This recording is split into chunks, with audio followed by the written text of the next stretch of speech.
Shalom, bagaimana kabarnya kelompok Yebrus 1 sampai 14?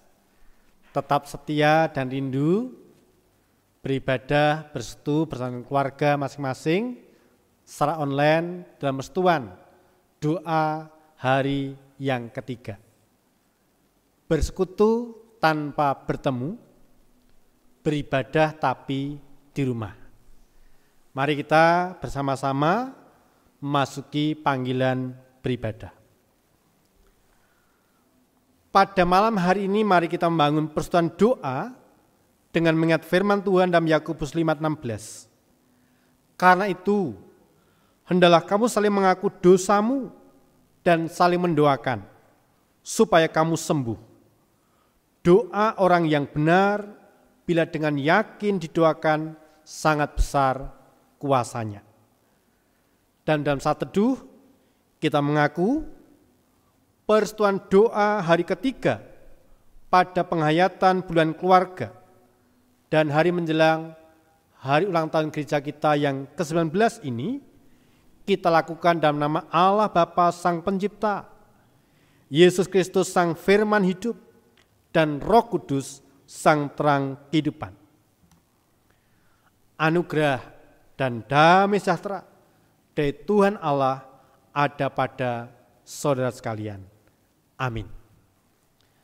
Mari dengan penuh sukacita kita mengawali ibadah persekutuan doa hari ketiga ini dengan pujian Yesus hanya sejauh doa.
Kita bersama-sama menaikkan Mazmur Responsoria secara litani dari Mazmur 86 ayat yang pertama sampai 6. Sedengkanlah telingamu ya Tuhan, jawablah aku. Sebab sengsara dan miskin aku. Peliharalah nyawaku, sebab aku orang yang kau kasih. Selamatkanlah hamba-Mu yang percaya kepadamu. Engkau adalah Allahku, kasihilah aku ya Allah. Sebab kepadamu-lah aku berseru sepanjang hari. Buatlah jiwa hamba-Mu bersukacita. Sebab kepadamu-lah ya Tuhan kuangkat jiwaku. Pasanglah telinga kepada doaku ya Tuhan. Dan perhatikanlah suara permohonanku. Mari kita angkat pujian, kusiapkan hatiku Tuhan, untuk mempersiapkan hati kita menerima, mendengarkan firman Tuhan.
Mari kita berdoa.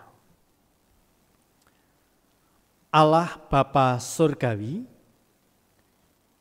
di persekutuan doa hari ketiga ini jiwa roh kami haus akan kebenaran firman. Untuk itu ya Tuhan, berfirmanlah, kami hamba-Hamba-Mu telah siap untuk mendengarkan.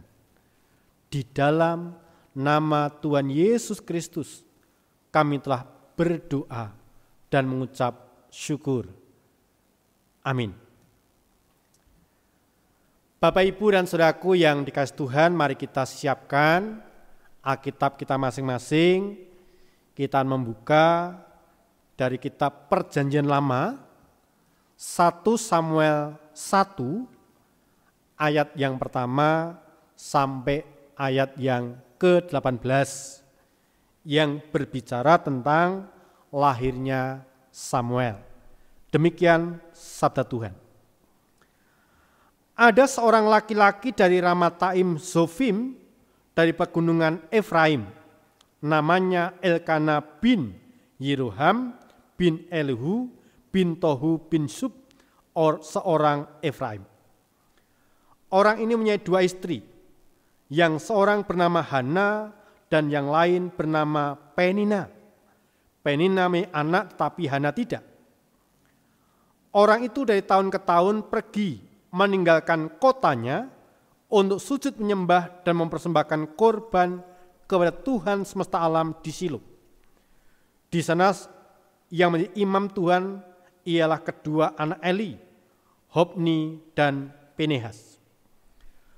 Pada hari Elkana mempersembahkan korban, diberikannya kepada Penina istrinya, dan kepada semua anak yang laki-laki dan perempuan masing-masing sebagian. Meskipun ia mengasihi Hana, ia memberikan pada Hana hanya satu bagian, sebab Tuhan telah menutup kandungannya. Tetapi madunya selalu menyakiti hatinya supaya ia gusar, karena Tuhan telah menutup kandungannya. Demikianlah terjadi dari tahun ke tahun. Setiap kali Hana pergi ke rumah Tuhan, Penina menyakiti hati Hana, sehingga ia menangis dan tidak mau makan.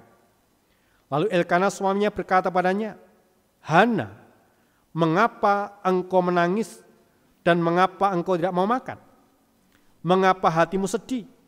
Bukankah aku lebih berharga bagimu daripada 10 anak laki-laki?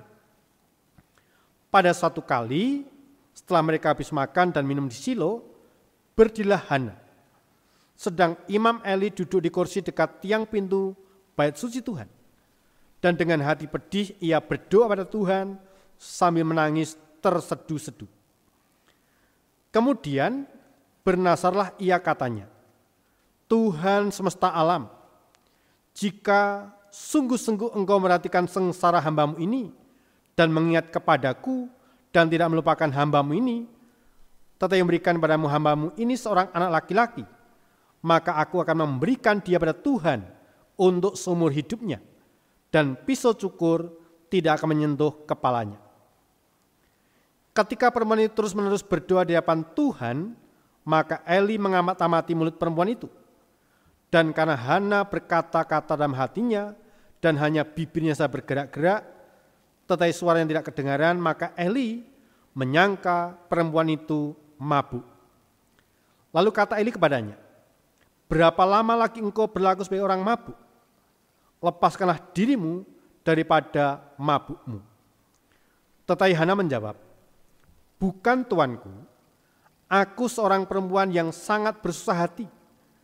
Anggur ataupun minuman yang memabukkan tidak kuminum, melainkan aku mencurahkan isi hatiku di hadapan Tuhan.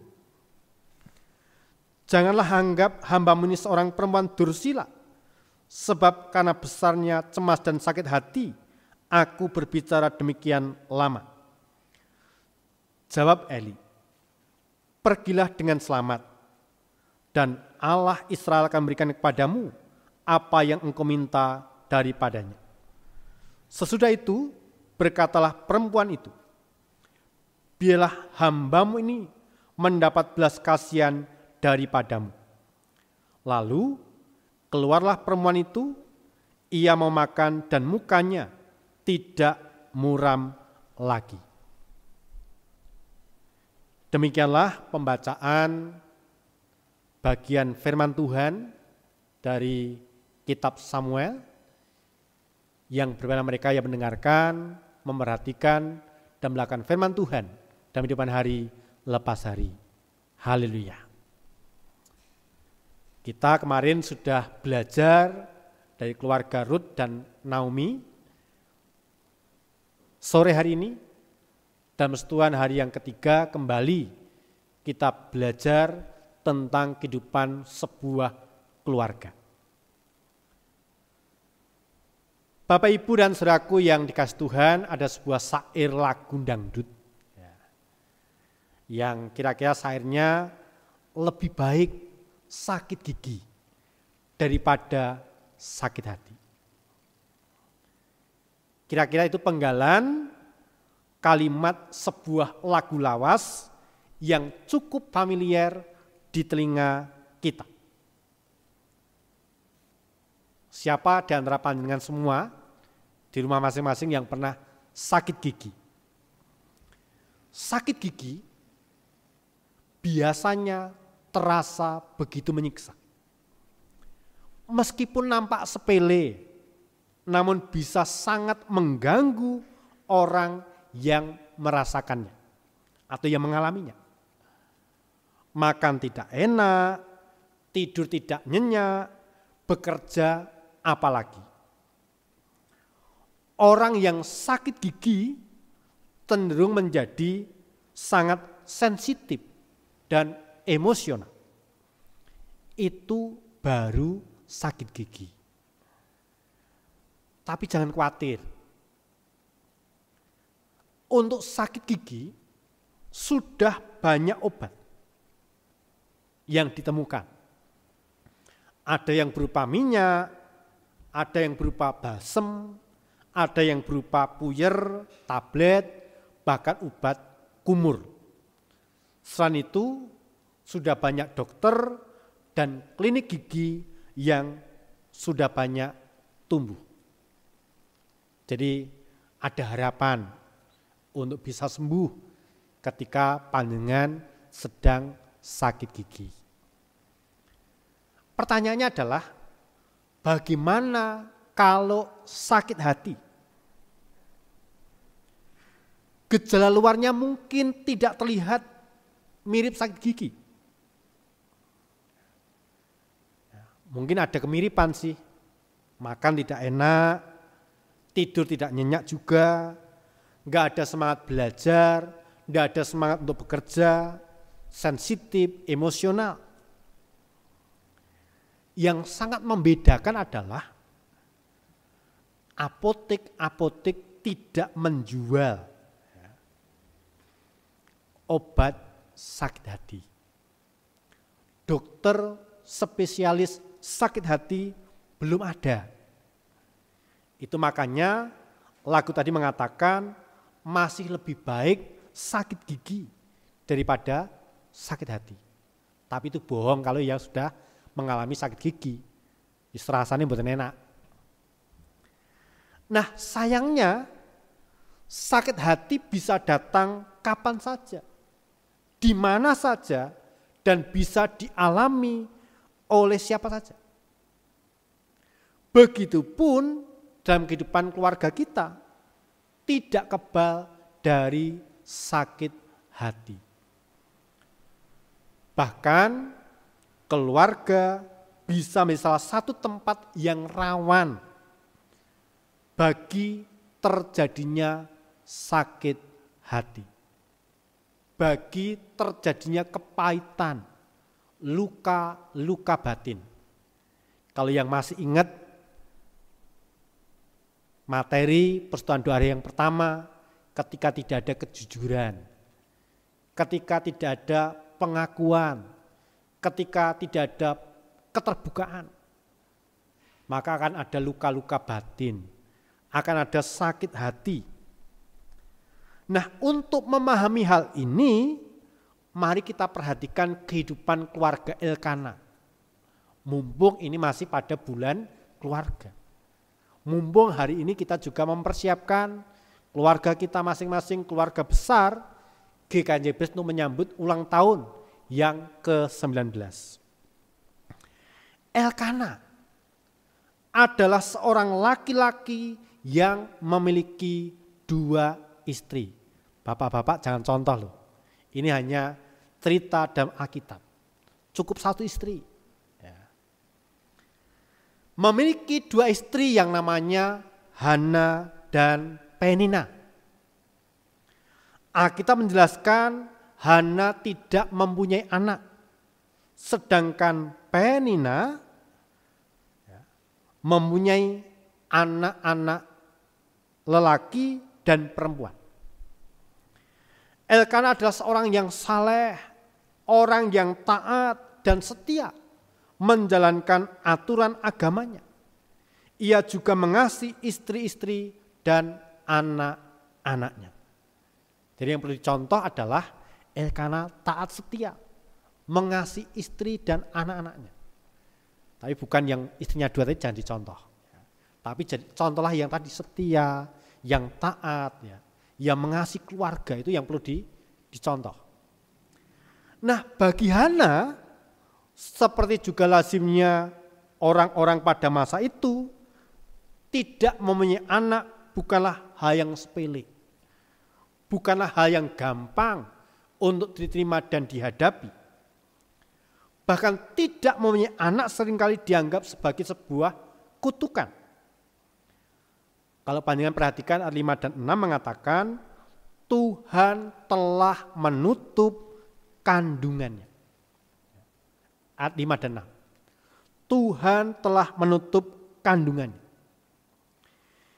Inilah pemahaman dan keyakinan masyarakat pada waktu itu.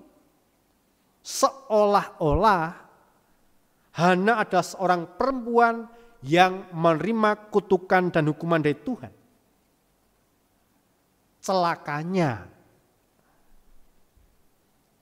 lagi, Penina, madunya,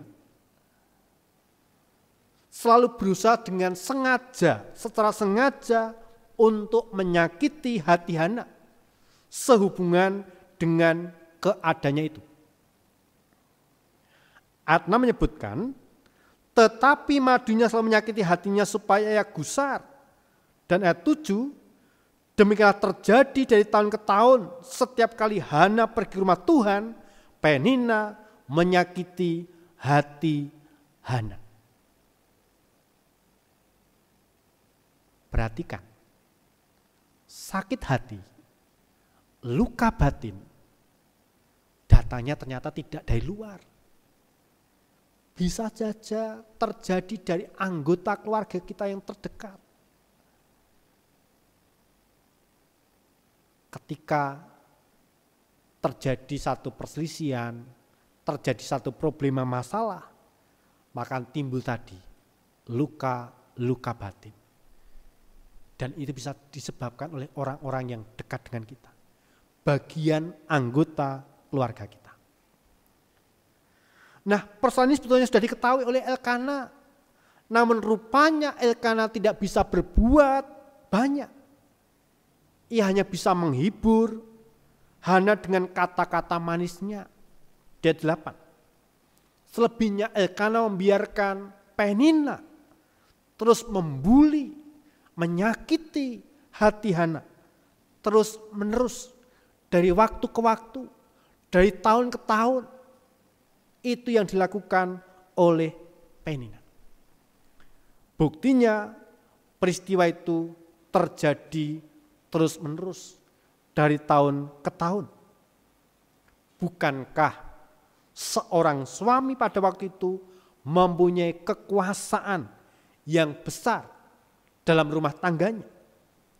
Seandainya Elkana mengingatkan Penina akan menghentikan penghinanya terhadap Hana, kemungkinan besar akan dituruti oleh Penina.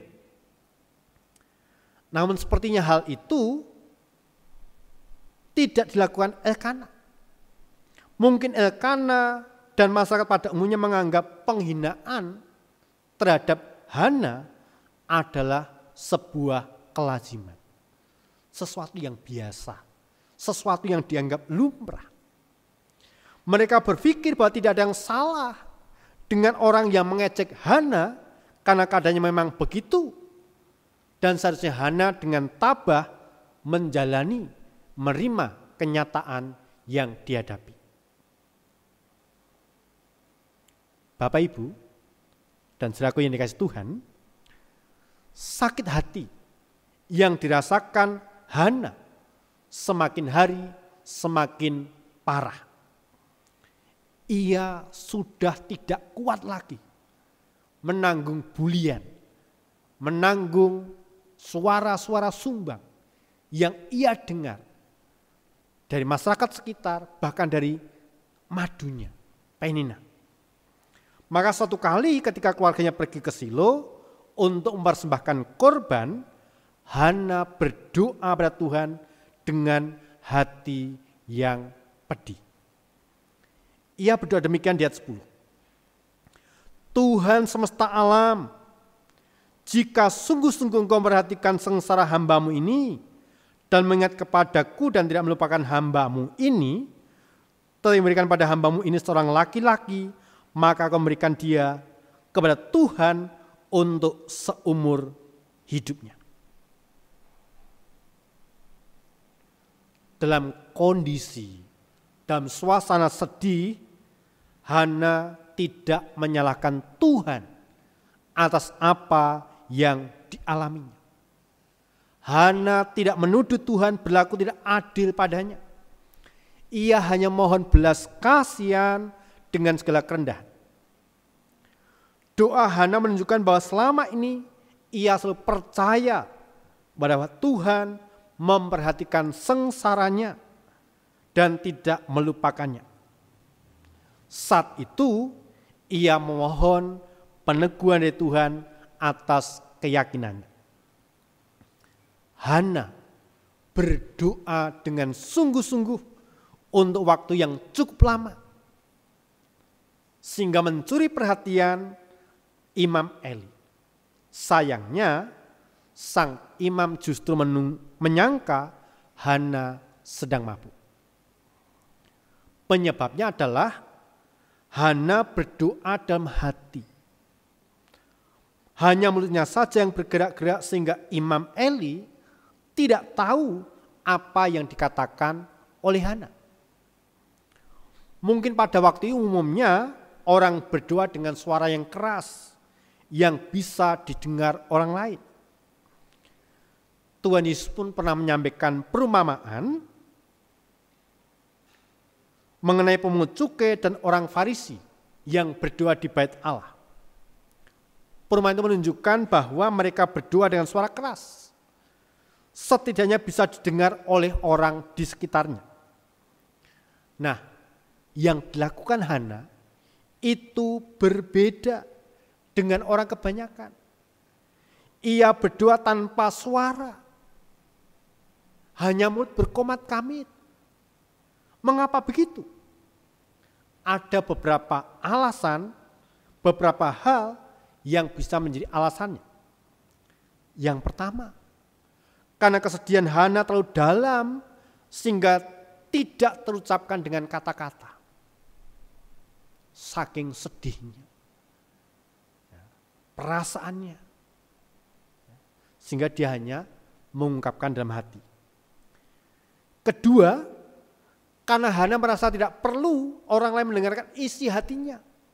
Toh orang lain tidak bisa memahami dan tidak bisa menolong. Yang ketiga, karena Hana malu terhadap orang-orang di sekitarnya, khususnya Penina. Jangan-jangan Penina semakin merendahkannya. Nah, ketika Imam Eli menegurnya, Hana menyampaikan dengan jujur keadaan dirinya. Tanpa berpanjang lebar, Imam Eli mengatakan, "Pergilah dengan selamat dan Allah Israel akan memberikan kepadamu apa yang engkau minta daripadanya." Ayat 17. Perkataan Imam Eli ini sungguh membawa dampak yang luar biasa. Mari kita cermati, kita perhatikan ayat 18. Ayat 18 menyebutkan, lalu keluarlah perempuan itu. Ia mau makan dan mukanya tidak muram lagi. Ada perubahan yang signifikan. Ketika dia tadi luka batin, sakit hati, tidak mau makan, tidak mau minum, mukanya muram dan sebagainya. Tapi setelah berdoa pada Tuhan, dengan kesungguhan hati, ada rasa plong, ada rasa lega dalam hatinya. Maka di ayat 18 dikatakan, lalu keluarlah perempuan itu. Ia mau makan dan mukanya tidak muram lagi. Sekali lagi, perkataan singkat Imam Eli rupanya sangat bermakna bagi Hana. Mengapa? Karena Hana mengimani, meyakini apa yang disampaikan Imam Eli. Hana percaya Tuhan mendengarkan dan mengabulkan doanya. Sore malam hari ini, dalam persekutuan doa hari ketiga, mari masing-masing pribadi, masing-masing keluarga, jemaat GKJ Jebres, belajar dari Hana. Membawa pergumulan kita dalam doa pada Tuhan dan belajar percaya. Percaya bahwa Tuhan mendengarkan doa kita, bahwa Tuhan tidak melupakan kita. Saudara yakin? Saudara percaya? Bila sungguh-sungguh percaya, tentu saudara tidak akan terus-menerus larut dalam kedukaan, dalam kesedihan. Bersama dengan Hana, saudara akan bangkit dan tidak muram lagi. Selain itu kiranya renungan malam hari ini mengingatkan keluarga kita untuk belajar lebih peduli satu sama lain. Jangan melukai hati keluarga, melukai hati suami, istri, hati anak-anak. Keluarga seharusnya menjadi tempat yang dipenuhi dengan cinta kasih, tempat yang aman, tempat yang nyaman untuk berbagi suka dan duka. Keluarga bukan tempat untuk saling menyakiti, tapi tempat untuk saling melayani, saling mengasihi. Dan kita belajar Tuhan Yesus hanya sejauh doa. Bawa segala sesuatu dalam doa dan kita mengamini, meyakini doa kita didengarkan oleh Tuhan. Doa keluarga kita didengarkan Tuhan. Doa jemaat kita didengarkan oleh Tuhan. Tuhan memberkati kita. Amin.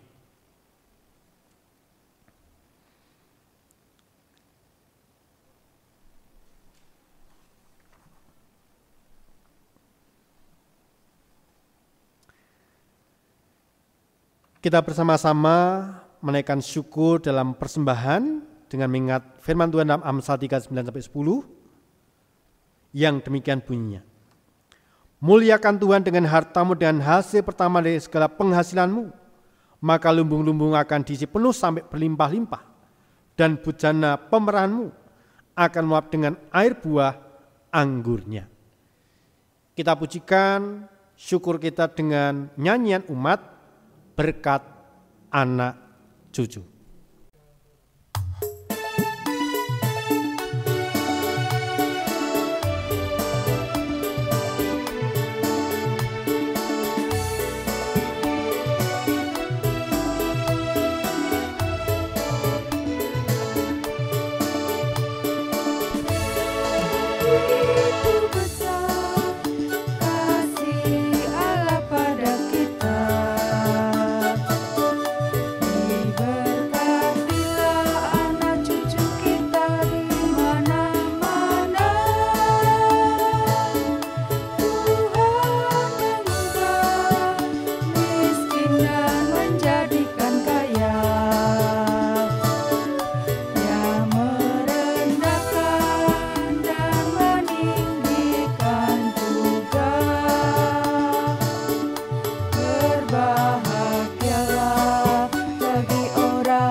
Mari kita berdoa.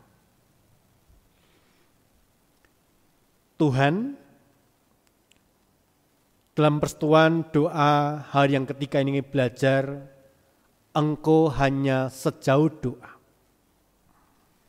Dan kami percaya dengan doa dapat mengubah segala sesuatu. Dengan doa dapat menyembuhkan luka-luka batin. Engkaulah sang penyembuh, Engkaulah sang pemulih situasi kondisi kami apapun yang terjadi.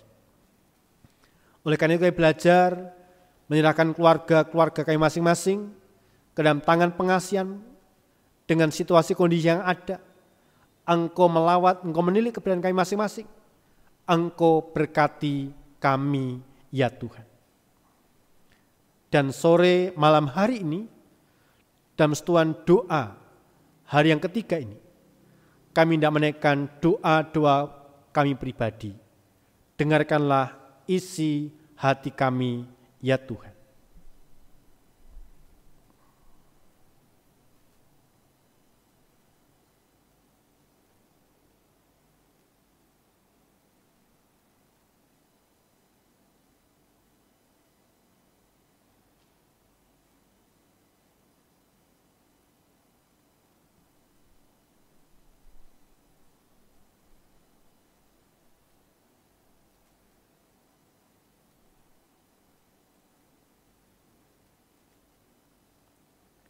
Ya Tuhan,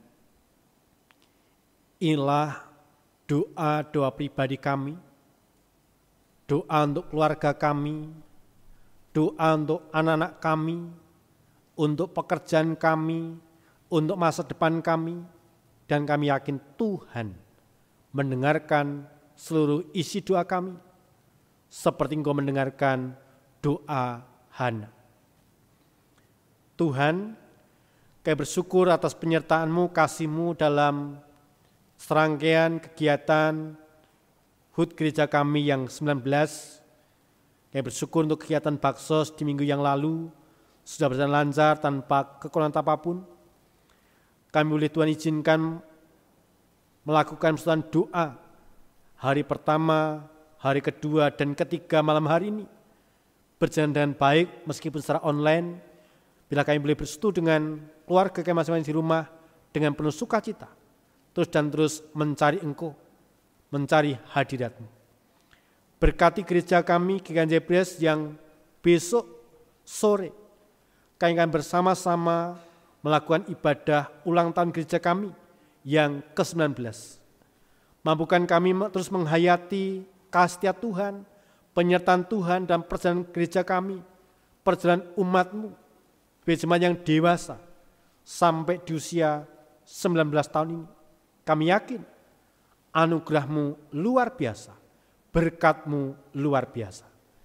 Berkati untuk ibadah besok sore, semuanya berjalan lancar tanpa kekurangan satu apapun yang dilakukan secara online, dan kami masing-masing jemaat dari kelompok JW 1 sampai 14 boleh mengikuti dengan setia untuk ibadah ulang tahun gereja kami yang ke-19 online di rumah kami masing-masing. Kami berdoa Tuhan untuk bangsa negara kami, Tuhan lawat dan berkati, mampukan kami boleh bangkit kembali, boleh Engkau sempurnakan dari mara bahaya, Engkau jauhkan dari sayap penyakit, dari virus corona, dan Engkau boleh menapaki kehidupan baru oleh karena kasih kemurahan Tuhan. Dalam persekutuan doa hari ketiga ini kami juga telah mengumpulkan persembahan. Seberapa yang mengaturkan pada Engkau Tuhan, Engkau berkati, Engkau terima, Engkau kuduskan, sehingga berguna untuk mendukung pelayanan di gereja kami. Dan benar Tuhan, kami tidak mengakhiri persekutuan doa hari ketiga ini, kami penuh dengan sukacita, penuh dengan damai sejahtera, dan boleh mengimani firman-Mu malam hari ini. Engkau hanya sejauh doa. Engkau akan mendengarkan setiap doa-doa kami. Dan kami yakini doa mampu mengubah segala sesuatu. Ilah Bapa dan seluruh kami yang kami pinta, Dalam satu nama Tuhan kami Yesus Kristus, kami telah berdoa dan ucap syukur. Amin. Kita bersama-sama menaikkan pujian pengutusan, pujian doa mengubah segala sesuatu.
Terimalah pengutusan.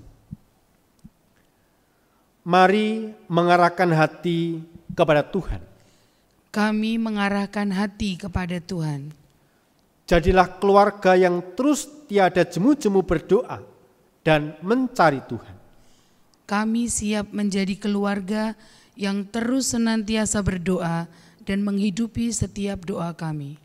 Terpujilah Allah, kini dan selama-lamanya. Terimalah berkat-Nya. Tuhan memberkati engkau dan melindungi engkau. Tuhan menyinari engkau dengan wajah-Nya dan memberi engkau kasih karunia.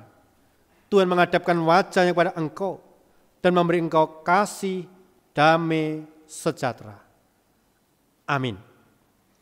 Kita akhiri persekutuan doa hari ketiga ini dengan pujian PKJ 255, Firman-Mu kepegang selalu, dan kita nantikan selamat bergabung untuk ibadah besok sore bersama keluarga kita masing-masing. Tuhan memberkati kita semua. Amin.